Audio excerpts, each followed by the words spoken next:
Alrighty, welcome back. So hopefully I will get these graded in the next couple of days. Unfortunately, I have all three of my midterms scheduled today and tomorrow, so I got some grading to do. But hopefully, I'll get it graded soon, and we'll definitely go over the exam on Monday.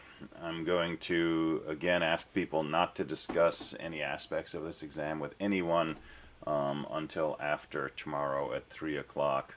The other section's exam is different, but kind of similar style, and so potentially unfair advantage if you talk to somebody from that section about it. So we're going to hold off on questions on the exam until then. If you're still taking the exam, probably want to turn off your speaker on Zoom. You can try to hit me in chat if you have a question, and I'll keep an eye out for that. But we're gonna go over some stuff that's fine to pick up in the lecture recording. So I just want to go over like PA3 sample code and talk about doing colors on swing and address any questions on PA4. So I am recording, and this will be posted as usual. So let me throw a recording note up there. And let me open up the camera while I'm here. All right. Well, any questions anyone wants to start with?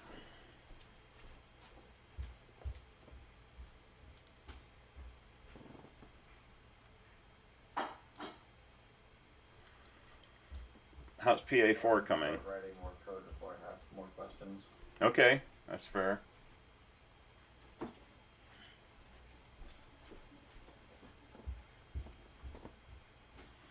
How are people liking Eclipse so far? If you're new to it, or if you're not.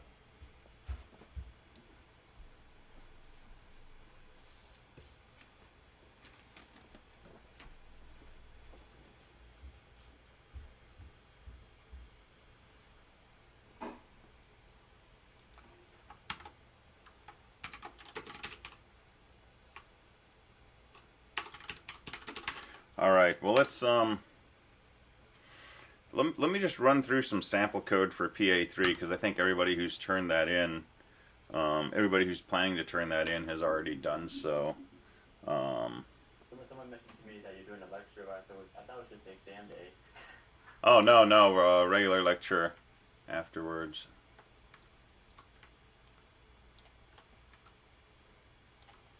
But some people won't be listening to the lecture live because they might have extended time on the exam and such. So I'm not going to go over like the start of our next major topics, which will be like multi-threaded programming and networking and things like that. That's good stuff to start on Monday. And so today I want to kind of like do PA4 questions. I want to go through some sample code for PA3, talk a little more about aspects of swing, painting components and things like that. But it's all good stuff. After you review PA3, just have to talk about kind of the idea of how we can create dots or because I was working on this we were working on this yesterday. I think we did yesterday, where we got together as a group and I didn't know about this, but there's a program called a package called Toros, which is a collaborative program, a collaborative coding package, which I think is pretty cool. Wait, a package called what? It's called Toros. Okay. I think, but that's not the point. The point is that as we came together, we kind of got stuck on how are we gonna create dots using 2D arrays. And maybe it's just a matter of like putting dots on each edge of the box. Is that what you would suggest? Yeah, so let's talk about this now, and then we can do PA3 later. So drawing the board, right? So your board initially is a collection of dots and so on. And let's just, hardwire it as an 8 by 8 and make each box 50 by 50. And I'll just use the numbers here, but code them into variables or something. So each of these dots you could use fill oval. That's a method in the graphics class. And it takes an XY coordinate for, I think, the lower left part of the oval, and then an X radius and a Y radius.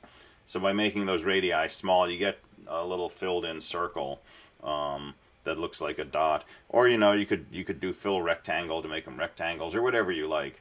But how do we draw these? Well, keep in mind your coordinate math, right? And basically, as you move from, say, one cell to the next, your x coordinate changes by 50 in our case, and as you move from one row to another, the y coordinate of, say, this corner or that corner will also change by 50.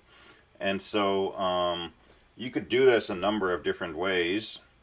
One way to do this is just write a pair of nested for loops that go from 0 to 400 by 50 for x and 0 to 400 by 50s for y.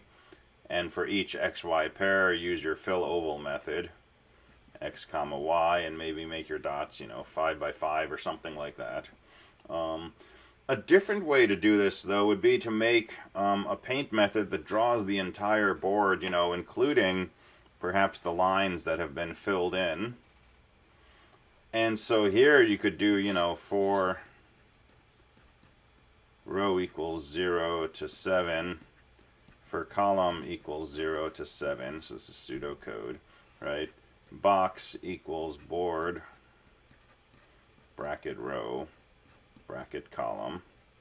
And eventually you're going to check the booleans inside this box, and if the top boolean is true, then you're going to figure out the coordinates of the corners and draw a line between those, right? But inside this for loop, you could say upper left x equals such and such, upper left right, or upper left y equals such and such, upper right x equals upper right y equals, and so on. Find the coordinates for those four corners, and then just make four fill oval statements. G.fill oval upper left x, comma upper left y, comma 5, 5. Fill oval upper right x, upper right y, 5, 5. And that will draw, dot, dot, dot, dot. And then as you develop this method further, and you're ready to start drawing the lines based on the booleans inside there, well, you can go ahead and do that after you draw the dots. Go ahead and say, if top equals true, then G dot draw a line, upper left x, upper left y, upper right x, upper right y, and so on. So you can do this inside the paint method. And the main thing the paint method's going to do is draw the whole board, right? So it's going to iterate across each row, each column, find each box, draw the dots on each corner using something like fill oval, draw the lines where the booleans say that line exists, and then if the character has been set to something non-empty, meaning somebody's claimed this box, go ahead and use draw string to draw that character in the middle of the box. I think I'm using that double for loop for kind of creating an entire list of boxes with their own specified location. Mm-hmm. And so does that mean I don't want to set all the walls? I call it walls, like Mm-hmm. wall up, down, left, or right. Yeah. I don't. Do I set all the false in the box class? Mm-hmm. Yeah, and the constructor for a box, you can go ahead and set those to false. Oh, for a constructor, like if I were to do box something, or box block equals new box with the with I don't know what we're put inside the argument.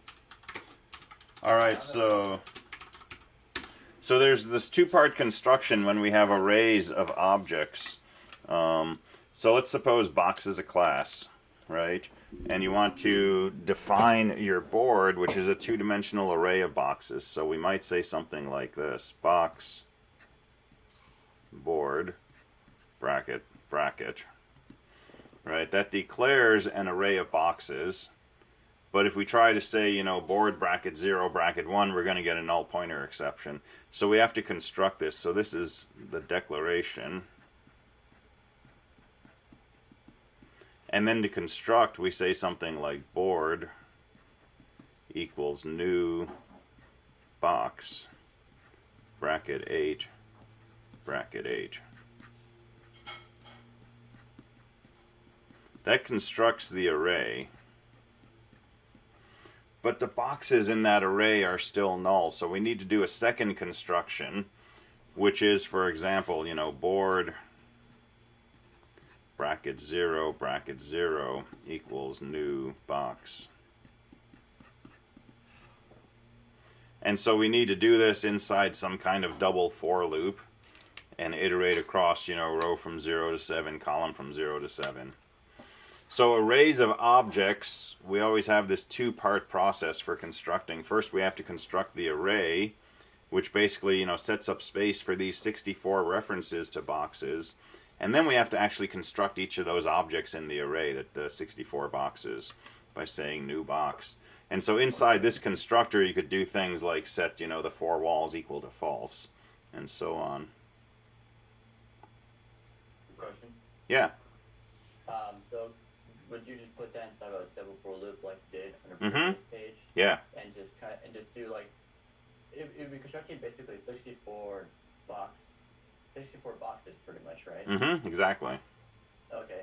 Like I don't want to accidentally overflow it with so many like new boxes where the system might run out of memory. No, you'll have 64 boxes kicking around, and that should be fine. They're small objects. Does creating a new box actually allocate memory? It should, yeah. It'll actually create space for those booleans and whatever other information you have inside that class. Okay. Now you can get all kinds of a variety in how you want to organize these boxes. For example, you could do this, right, which just, you know, creates a box. All the boxes are the same. Inside the box, you set those booleans to false. You set the initial to, you know, blank or whatever. But you have another option, right? I could pass the row and column to my constructor, and inside the box, I could remember what the row and column of this particular box is, and in the constructor, I could do these calculations once. I could calculate the XY coordinates for each corner based on the row and column that I passed to the constructor, and I could save those as fields inside the box. And then I could do something like instead of saying, you know, you clicked in cell 3-2, instead of doing these calculations, I could just say board bracket 3 bracket 2 dot upper left X or dot upper left Y, and sort of simplify the way that I use this code by taking all of this arithmetic and embedding it inside the box class itself. And it's totally up to you. It's exactly the same effect in the end. It's sort of a question of, do you want to do those calculations once and then save them in memory, or do you want to do them each time that you need to draw a dot, draw a line, and so on and so forth. It's certainly more efficient to do them once and save them, but it may be clearer from the perspective of looking at your code to do those calculations each time. And it's totally your choice. So just some things to keep in mind.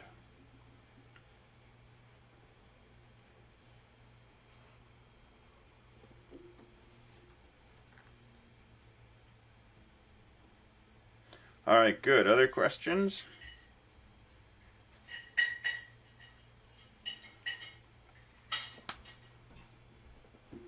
How are you going to get these boxes to actually be in a nice box formation? Like, you know, the dots and like... That kind of magically happens if you do this coordinate arithmetic. So you just set the box to be at those coordinates or something, I guess? The box itself really doesn't exist, right? It's a figment of the machine's imagination. But you know, if we have a box at 3, 2, we're going to calculate, okay, the x coordinate of this is 100 and the y coordinate is 150, right?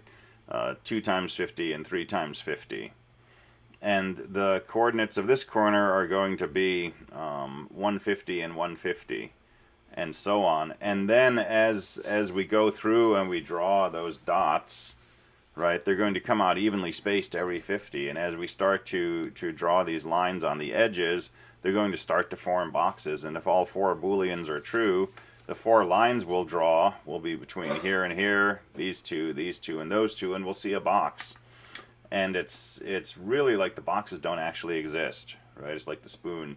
But our minds sort of say, you know, hey, there's a box there. But it's really just data,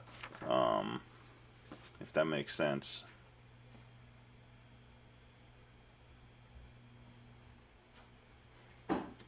Question? Mm-hmm.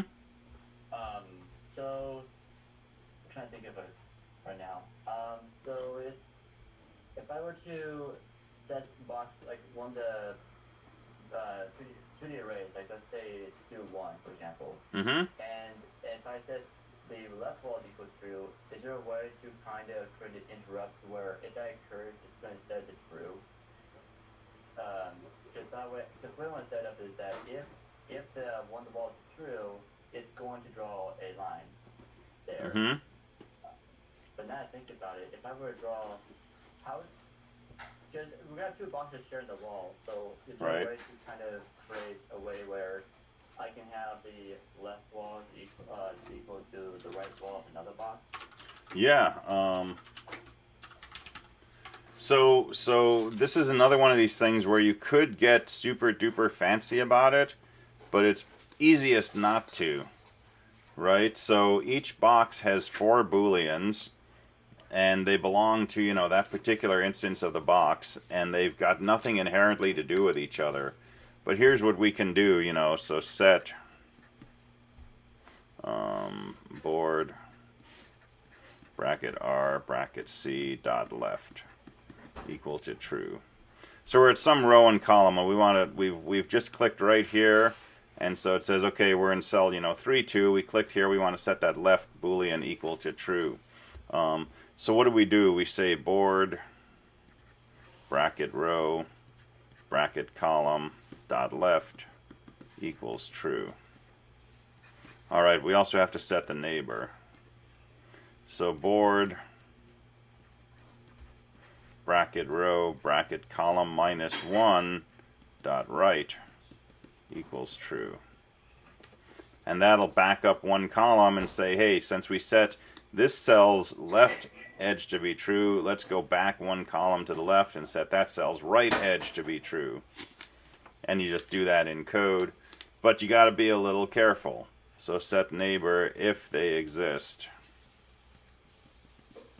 So we would want to do something like if C is bigger than 0, then go ahead and back up. But if we happen to be clicking the left edge of something in this leftmost column, there is no neighbor to the left, so we don't want to come back here and set, you know, column -1 cell to have the right edge true. So if our column's bigger than 0, go ahead and set the cell to the left to have its right edge true. And do that whole thing 4 times. If you click on the right and you're not in the rightmost column, take the cell on the right, set its left edge, and then the same for top and bottom. And it's a little bit of code, but it's really the same code replicated 4 times. And if you're careful with how you write it and you're happy with, you know, doing VI shenanigans, you can dispense with that pretty quickly.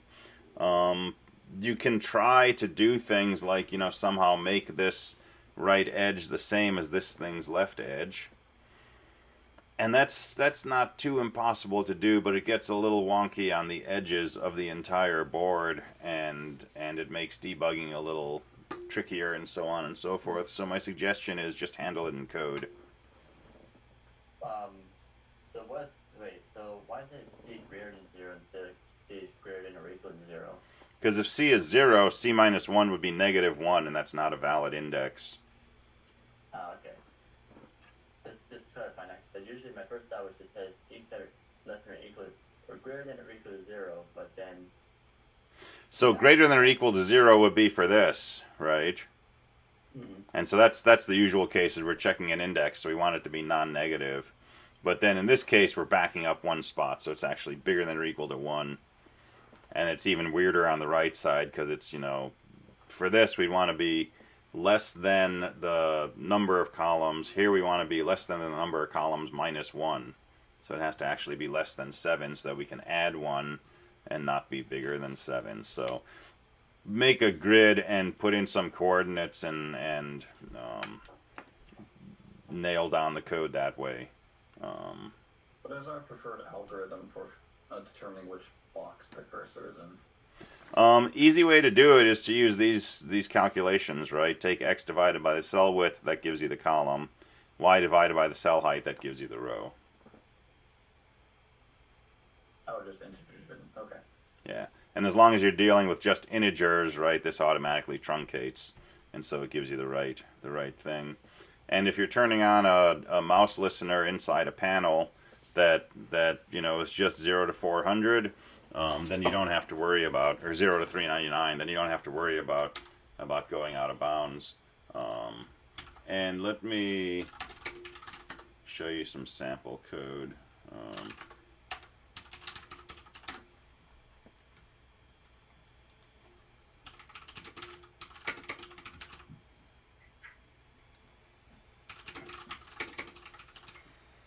Because I did this in the B section. I don't know if we did this in here.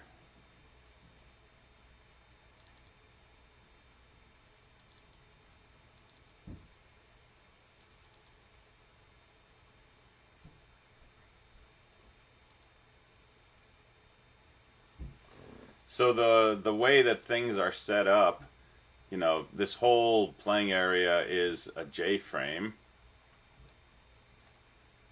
And then there's a J panel inside it, right? But you have the option of putting anything you want in there, so you can put in, labels and a text area for people to enter their names, and so on and so forth. You can also put a separate panel inside there, and so we made this My panel that extended the graphics the paint method. You can make that an entry inside this main J panel, and if I put on mouse listeners on this embedded panel, so my mouse moved listener or my mouse clicked listener, right, then your coordinates for the mouse event are relative to this internal box. And so if I make this 400 by 400, I'm guaranteed my coordinates are between 0 and 399 inclusive. And so in that case, right, this kind of arithmetic is guaranteed in that case to give you an index between 0 and 7 inclusive. I just noticed something. If I started x and y equals 0 for the box, would it just go like, wouldn't the little oval, or circle rather, just go out of bounds a little bit? Yeah, probably. So if you're drawing circles, yeah, it's possible that your circle on the top might end up looking like that. Which, you can call a feature, if you like. That's always easier than fixing bugs, right? Or, you could put in an offset. You could make this panel 420 by 420 and offset x and y by 10 in each direction. And that's not a bad solution. The only trick is when you do your arithmetic, you have to, for example, subtract 10 from x and y in here and add 10 to x and y in these calculations. And then, if they click at 0, this could potentially come out to be a negative, and so you'd need to do some extra adjustment for that. I'm totally fine if your dots on the edges and the corners get truncated like this. So over here the dot would be, a half circle, and in here would be a full circle. But if you're making these 5 by 5, it's probably not going to be blatantly obvious to the person playing. So is there a way actually to readjust the J panel where it doesn't change the coordinates? Sorry, say that again? So is there a way to readjust the J panel dimensions so that way it will be able to maintain the coordinates but be able to change the size? So that way we can show the dots. No. So however you set up your J panel, the upper left corner of the panel will always be 0, 0. Okay. But, you could right in the beginning of your mouse handler, you could, for example, subtract 10 from the X and Y coordinates on the mouse event, and then just use those everywhere. Or if you really wanted to be kind of dogmatic about it, you could make your own, maybe an extension of a mouse event that automatically does that, but I wouldn't do that. But yeah, so there's multiple options there. Once we've determined which box somebody's clicked in, what's the easiest way to figure out which side of the box their click was closest to? So that's that shortest line calculation that we did, which we can go through again if you want. But basically, you can figure out the y coordinate of this top line and this bottom line, the x coordinate of this line and that line. And so if the person clicks right here, for example, their distance to the top is just this y value minus that y value. Distance to the bottom is this y value minus the click y value. Distance to the left is this x minus the left x, and so on. And then pick the shortest of those four numbers. If this number is the smallest... But that seemed like a lot of, I guess not a lot of work, but not very super elegant. It's not elegant at all, which is its elegance, because it's so straightforward. So, but yeah, it's a lot of code, but it's kind of the same code 4 times, and sometimes that's fun to write. There's other ways you could do it. You could make an array of these and wrap something up around that. But I'm a fan of straightforward. Like I say, I think there's its own version of elegance in that. Is there a logic statement like we learned at 215 on like find the lowest number and put it all in one statement, or is it just it's just a lot of junk code? You could write a minimum, right? You could write a method that takes 4 integers and gives you back the minimum. But then you still need to turn that into, top, bottom, left, or right. And you could store those in an array of booleans and make some indexes, and then have that find minimum return an index or something like that. And again, those are cool things to do once you've got this working, and you're comfortable that you're going to get this turned in and get 100 on it. That's a good time, if you've got time to start playing around with how to make the code look a little slicker, or if I had 6-sided or 12-sided boxes and I didn't want to write 12 statements, right? How could I bundle this up inside a loop or something? Those are fun and useful embellishments to explore.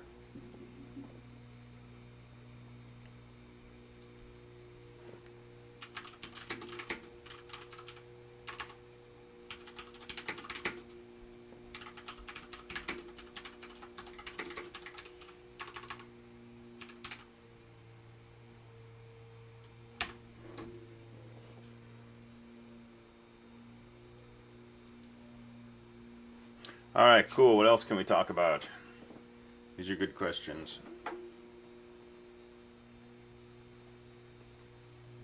We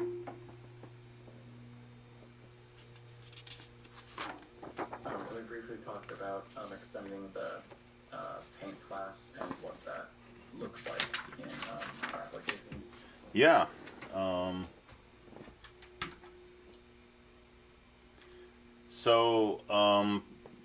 The J panel, which is the thing that's normally inside the J frame, and it's the thing you're going to draw on, has a paint method by default, and the paint method doesn't do much that we're interested in. It clears the panel, sets it to a background color, and so on.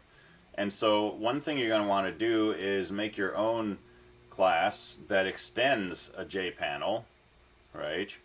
And in your JFrame, you're going to want to use an object of that type. We call it a super cool panel here. Use an object of that type instead of a JPanel. And then you make this method called paint. And it's got to be public, return void, and it takes a single argument of type graphics. And with that signature, it will override the paint method in the JPanel. And you do whatever you want to do in there to draw things on the panel. So for example, you could have your nested for loops in here that go through, draw the corner dots for each box, see which lines exist, draw those lines, look for initials, draw those initials. And by simply making this method in my class but calling it public void paint with an argument of graphics, it will override the paint method inside JPanel, which means when something calls repaint, so for example in my mouse handler after I get a click, I'm going to go ahead and say repaint, right? That's going to cause a call to my paint method, which is this thing we're writing here. And then the other detail is in the beginning of paint, make sure you call the superclasses paint to get those default behaviors of clearing the area, drawing a border, and so on and so forth. Okay, that makes sense. Okay, cool. That gives me a question. Yeah. So we said repaint. Does it actually just go to the paint method inside the super cool panel? So yeah, when you say repaint, this call will come back right away, but what this does is it makes a request with other pieces of the system that says, hey, call paint when you can. And this will return before the paint actually happens. But after you make this call, somewhere down the road, something will call paint, and all of this stuff will happen. Oh, so it's basically a method that calls paint, basically, right? Effectively, but it does not actually call paint itself. Right? Paint will get called by something else after I've made a call to repaint. Okay. But it might be, you know, a million cycles later, when the system has decided this is a good time to paint our components, then it'll go ahead and call paint.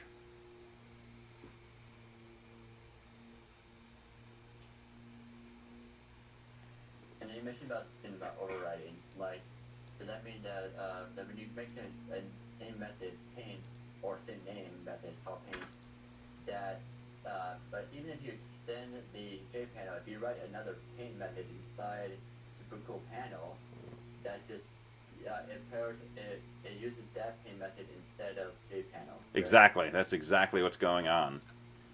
Okay. So this is an extension, so there is a paint method in JPanel, but since I wrote something with the same signature, right, name and type of arguments, this is now what paint is. And anything that calls paint in a super cool panel, this is the code that gets called. And extension just, and basically when I say extension JPanel is, I can basically, if I say super dot something, I can access whatever's inside JPanel, right? Yeah, yeah. Okay. That's just a little review for me. Making Okay. sure I understand it. Yeah, so this is getting the original paint, the one that's not the extension that I'm writing here. This is the one from JPanel.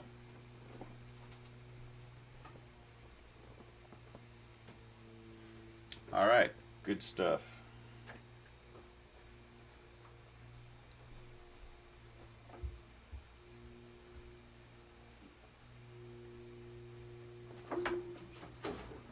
Very quickly, how do we add mouse action events again?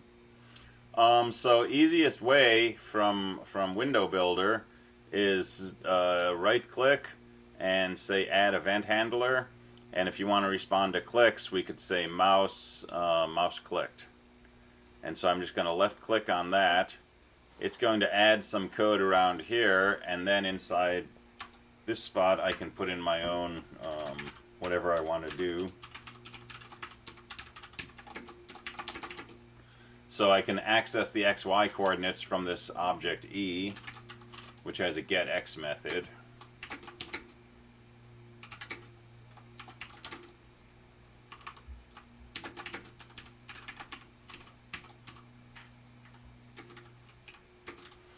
And so I can say, you know, x equals e dot get x, y equals e dot get y. I don't know if this still runs. I've been tweaking it. And so if I click here, it tells me, yeah, I clicked at 190 and 67. If I click here, it says I clicked at, you know, 1610. And over here, I'm close to the lower right corner and so on. And what we were doing in here, this was from yesterday's section, was just playing around with colors. And you don't need to use colors for PA4 or PA5, but you can. And by default, when we say, you know, fill rectangle, draw oval, or whatever, it draws it in black. That's the default foreground color. But I can say g.setColor and specify a new color. And one way to do that is to say something like color.red, color.blue. If you look at the documentation for the color class, there's all these static fields like blue, yellow, cyan, and so on. And that will set the color accordingly. But we can also create our own color by specifying intensities for red, green, and blue. So if I construct a color object, I can put in 3 integers, each from 0 to 255, saying how much red, green, and blue do I want in this color, and I'll get these different mixes of these colors. And so here, just for kicks, right, what we did was we used the random method from the math class to generate a random number from 0 to 1, multiply by 256, so this is a random number from 0 to 255. And so as we draw that trail of, you know, the points that we've moved the mouse, each point is drawn in a random color. And so we get this kind of behavior where colors change. Yeah. Yeah. Can you actually set between colors depending on what whose turn it is? Yeah, definitely. Sorry, hold on, I'm losing my mic. Yeah, go ahead. I was gonna say that would be a really cool feature to have like different turns with different colors. Yeah. And maybe like a box to be filled with that clear associated color. Yeah. That'd be really cool. Would it be very hard to implement that? Shouldn't be. So anytime you want to draw, you can say set color. And so, for example, if you wanted to, you know, draw a completed box, draw the initial of the player and color code it, right? If it's player 1, then you can just say g.setColor, whatever color you're using for player 1. Otherwise, set the color to something different. Now, if you wanted to color code the lines to remember who clicked each line, that gets a little trickier because of the box structure, right? You would need to have more than just booleans for top, bottom, left, right. You'd also need a flag saying, hey, this top line was clicked by player 1, the bottom was clicked by player 2. But then, you know, before you say draw a line to draw each of those, you just check that field to say, is this player 1 or player 2, and call set color accordingly. So that should be pretty straightforward to implement, right? In the sense that, you know, all of this stuff is pretty straightforward, but there's a lot of straightforward steps to do. And so your code ends up being, you know, pretty lengthy. And the longer your code is, the more things can go wrong. And you know how programming is. You can make one typo, you can have a plus instead of a minus, and all kinds of weird things come out of that. So straightforward, but not necessarily easy. We don't require it, but it's just Not required. It's just something extra if we want to add it for fun. Yeah, you get bragging rights, you know. Here's a free idea. After you take the input for each player's name, hash their name, and turn it into a color. There you go. That would be cool.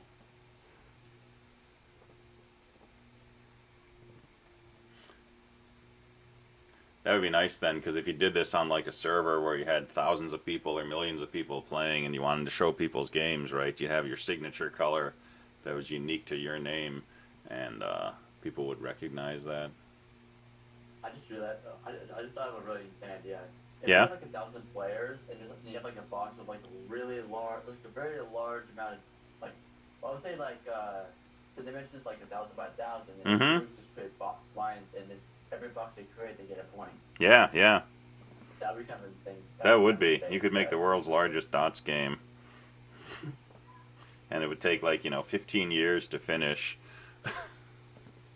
That would be pretty fun.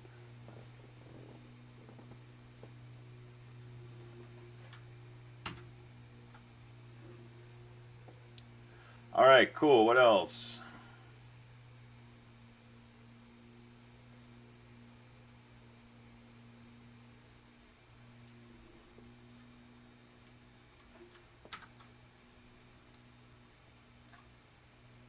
All right. Well, let's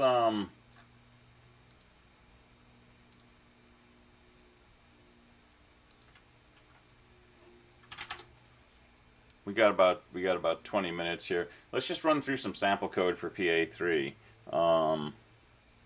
because that's been submitted. And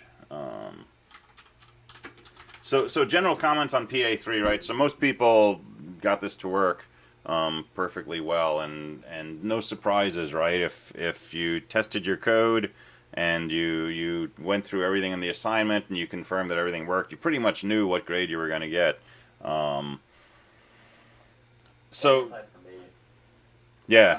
well, let me interrupt there, but like when I tested my code, it was working great. But when I submitted it, you mentioned like, oh, you got a compile error. Yeah, How did I suddenly get a compile error when I tested it, and then after I tested it, I put it in the tar file and then uploaded it. right. But I think you added something after you tested it. And it's kind of, yeah, I was like wondering about how that happened. Yeah, so if you add even one print statement or just a one-line comment or something like that, it can break your code, right? So if you put in a print statement and you forget a closing quote, then potentially the rest of your program is considered to be part of one string inside a print statement, and so all of your method definitions and so on don't exist, and you could get 200 compile errors from like one character that's missing. And that's just kind of this fragile nature of programs, right? They aren't fault tolerant. If you put one comment in the beginning and you put a single slash instead of two slashes, right? The next statement may be misunderstood, and that may be the class definition, and the whole thing may confuse the compiler. So always do this acid test after you've got your tar file uploaded. Download it, untar, recompile, retest, right? That picks up, if you made some last minute change that you didn't check, or if you upload the wrong tar file, or if your tar file is corrupt, or all of that, those possibilities that will that should catch most of those.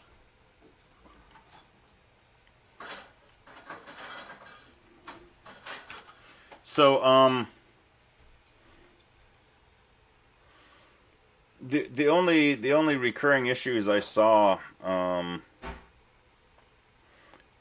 the assignment were small things like not opening 20q.txt by default, right? Requiring a command line argument. Well, that's not a huge deal, but it was part of the spec, right?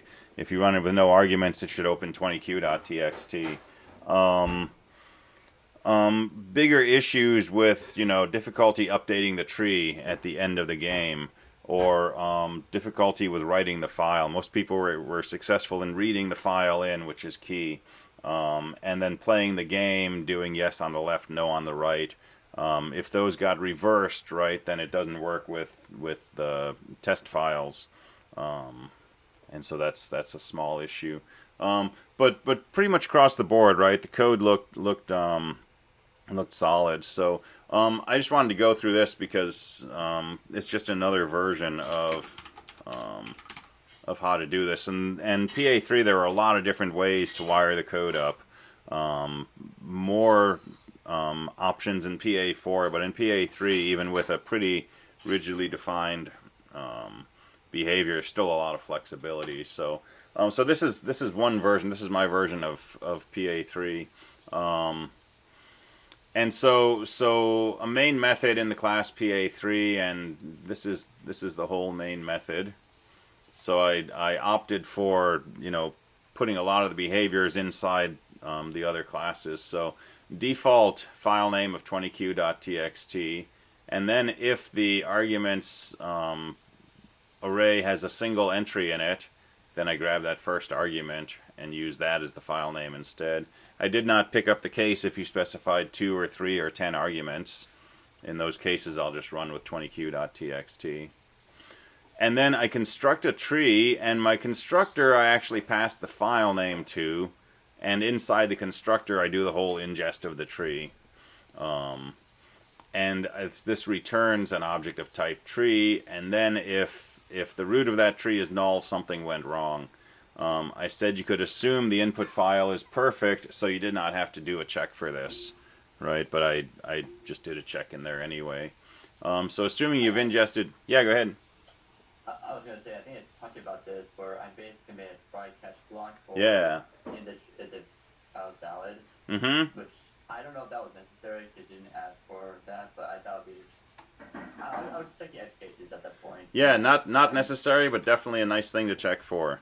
And it's you know, good and appropriate and good practice, I think, you know, to think about those kinds of things. And even if, you know, an assignment says you don't have to worry about this, if you can see a way to handle it and you feel like handling it, I think that's great to do. So yeah.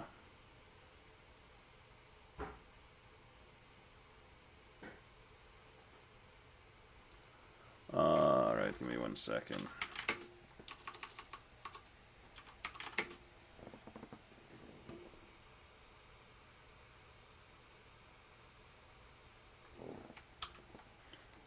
Hold on 1 sec.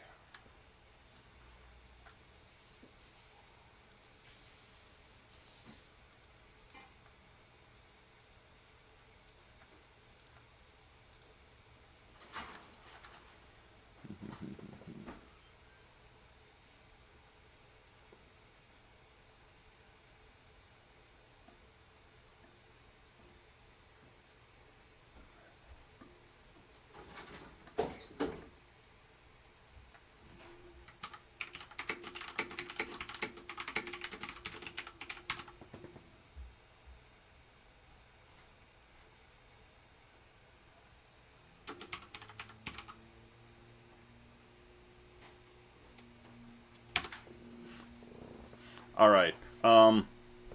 So yeah, this opens up the database file, tries to ingest it, builds a tree from it, make sure that the tree is not null, and then print out a greeting, and then here's my forever loop. So to play the game, I basically call the play a game method in the tree object, and I set this up so that play a game returns true if the tree's been modified. So if the tree's been modified, I'll go ahead and call traverse, which will do a node left-right traversal and write it out to whatever this argument is, which is the file name. Didn't have to do that. I could have just written it out every time. I could have done this writing inside play a game. You know, all these things you can slice and dice a dozen ways or more. So that's my main loop, and some people played once and then exited. That's fine. Some people asked if you wanted to play again. That's fine. Some people just played forever. That's fine too. It wasn't specified, so whatever kind of game you would like to play, that's a good one to write. Yeah, go ahead. I think one of the challenges I had was I was trying to create like an extra feature where I don't know why I was getting fancy. I thought it'd be kind of a cool idea where I might every time the game ends, I will ask the user, "Hey, do you want to play again?" And so forth. But I kind of ran into like issues developing that because it kind of I don't know. I think it's because I didn't develop the tree yet for it, but it was. I got a lot of weird things where when I read for user input, it will like I have to type down the answer twice or say yes twice in order to actually for it to register. Interesting. So it was kind of. So I just kind of scratched out the idea, but I was wondering like when you're reading user input, what's the very, kind of like a straightforward way of reading user input and getting their result without having them to enter twice? Well, I'll show you what I did, but one thing that I saw, mostly when people were working on this during the week and showing me their code, one thing I saw some people do that that can get you into trouble with something like this. So suppose you have a scanner like SC. You could say if sc.nextLine equals y, blah blah blah. Else if sc.nextLine dot equals n, blah blah blah, and so on. This is a problem, right? Because each time you call next line, it waits for the user to type something. So if the user types n and hits enter, SC next line is going to input that n. It's going to read it, and it's going to say, is it equal to y? No. So it's going to go down to here, and this is going to wait for the user to type something and hit enter. It doesn't know that it should use that same thing that you already read up here. You're asking it to input another line of text. And so sometimes that sometimes that's what's going on when people feel like they have to type in an answer twice for it to take. The other situation, if you're using next instead of next line, sometimes that can get you into issues. But usually it's this. So I'll show you how I did this. And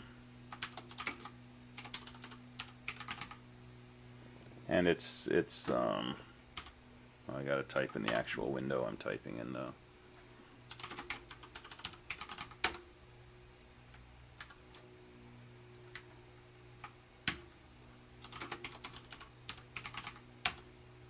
So here's this tree class. So I've got a single node, which is the root, right, which I initialized to null. Here's the ingest method, so or the constructor that ingests. So construct with a name, have a scanner, try to open the scanner on that file. If it fails, which it could, I'm going to print an error message, right, saying it failed, and I'll return. I could have done this, error handling in the main method instead, but I'm printing it out from the constructor. Otherwise, if you succeed in opening it, now I call this read tree method, which is defined down here, which says, hey, read from the scanner, build up the root, and then close the input file. So read tree is this recursive node left right business that we talked about. So construct a node. If there's not another line in the file, we've got a corrupt file. So I printed a little tag into file, and I just exit. I could have just returned false, I guess, or returned null. But this is not supposed to happen, so you don't have to do that. So there is another line in the file. Read that in. That's the question or answer, right? If it begins with an A, so I check the first character. If it begins with an A, then I take this as an answer part of the file. So I read the next line. That's the text. That's the actual answer. Set my question to false, set the children to null, and then I just return that new node. Otherwise, we have to do that recursive ingest. So if it's not A, I take it to be a question. I read the next line. That's the text of the question. I set my question flag to true. And then I do two recursive calls. First, I read the tree from that point forward, and I save that as the yes child, and then read the tree further and save that as the no child and return the node. So that's the NLR ingest. Here's the opposite direction where I want to write the tree into a file with this name. So I start off with a print writer, construct a print writer on that file name. If anything goes wrong, I'll print an error message and return. Otherwise, assuming that the root is not null, and you can assume the tree has 3 nodes, but just in case, call the traverse method in the node class, right? So call the root traverse method with that print writer. That will go ahead and traverse the tree in node left right order and print it out. So again, we've got, kind of the tree class is largely a wrapper around the node class methods, and then close the print writer. And then here's where we play the game. So open a scanner on standard in, start off at the root, and then ask the user to think of an object. And then as long as my current node, starting with the root, is a question, I'll print out the text of that question. I'll ask them for an answer, so I made a getAnswer method that I pass the scanner to, and it returns a Y or an N. And so if get answer is equal to y, then I move to my yes child. Otherwise, I move to my no child. And I just loop here until the node I'm at is not a question, which means it's an answer. So when I'm at the leaf node, go ahead and tell the user... Sorry? Sorry, didn't mean to interrupt you there. That's okay. I can't throw me off of the get answer standard in equals y. Why is it not dot equals? Because get answer is going to return a character. And so I'm using y in single quotes. Oh, so for characters you don't use the equals method? Yeah, you can use equal for characters. There may be an equals method in the character class too. But just like with C, integers and characters are kind of the same thing. They're not the same in Java, but they both work with equal. Whereas a string is an object that we need to use an equals method.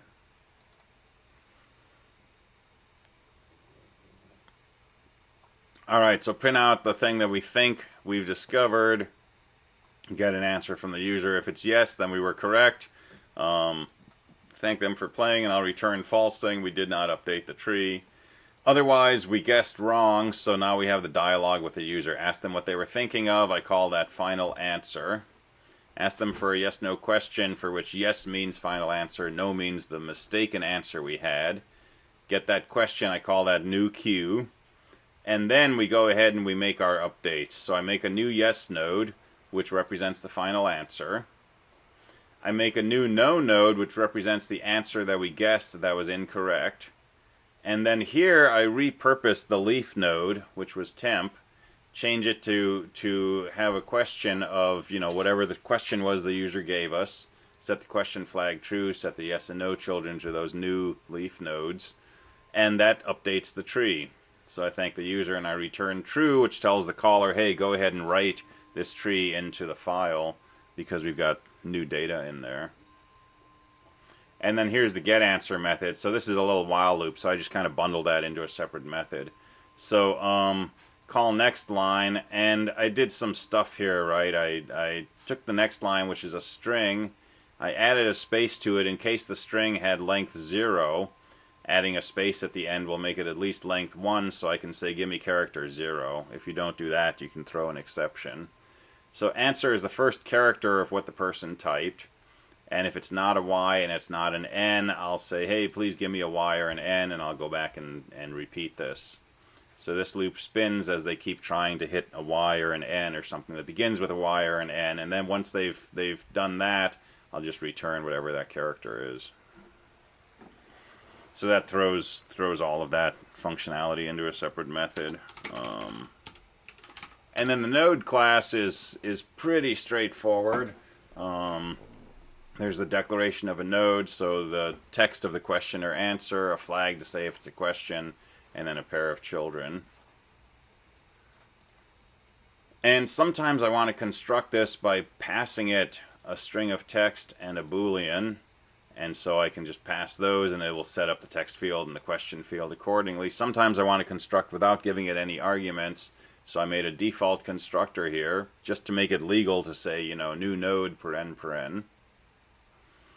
And then the only other method I needed in here was the traverse method, and this is our standard node left right. So print either a Q colon or an A colon. So print a Q or an A based on whether this node is a question or an answer, right? Followed by a colon, followed by a new line, followed by the text of the node. And then if there's a yes child, meaning that this is a question node, call the traverse method on that yes child. So do all of this on the left child of this node, and then do all of this on the right child or the no side. And so that's our NLR traversal. Hard to say. I have not seen anybody use a ternary operator for question QA. And that's just an if statement, right? So the straightforward way to do this would be if question, then print Q colon \n plus text. Or print Q colon and then the next line print text. Else print A colon and then in the next line print text. So you can make a one-liner out of it with ternary operators, and that's mainly what ternary operators are good for, is shrinking down the number of lines.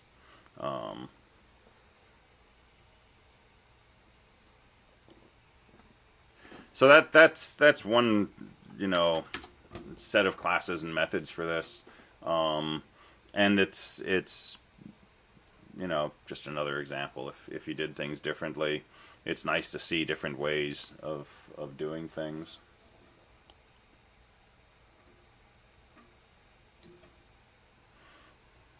All right. Any other questions, comments, whatever's on any of this?